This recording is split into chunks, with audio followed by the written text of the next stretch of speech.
बुधवार सन्ध्यारे सुनावेश उपलक्षे आईजीएमआई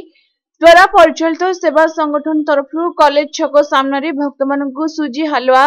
तरकारी रुटी और पानीय झोल जोगाई दि जाइथिला। एही कार्यक्रम में 5000 भक्त मानू खाद्य जोगाई दि जाइथिला। एही कार्यक्रम अनुष्ठान सभापति तरुण कुमार आचार्य, संपादक कालिंदी चरण पल्लई, कोषाध्यक्ष लोकनाथ चौधरी, सभ्य विक्रम कुमार बेहरा,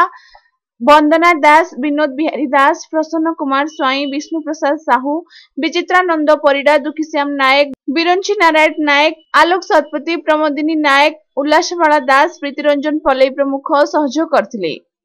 आम दीर्घ 15 वर्ष है रथयात्रा सुनावेश बर्तमान रथयात्रा खाद्य बंटा जोड़ा सुनावेश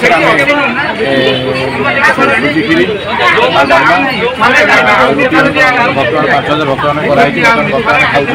बर्तमान बहुत खुशी अच्छे आम बहुत खुशी बाहर लोक आसी खाऊँ भोक मैंने पूर्ण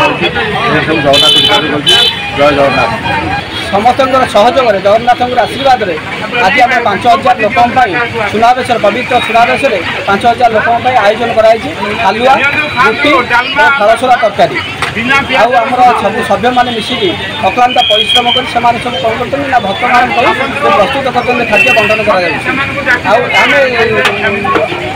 देखु जो भक्त मैंने जो खाद्य प्रस्तुत श्रद्धार सहित कर आनंदर सहित खाऊ आम देखु जगन्नाथ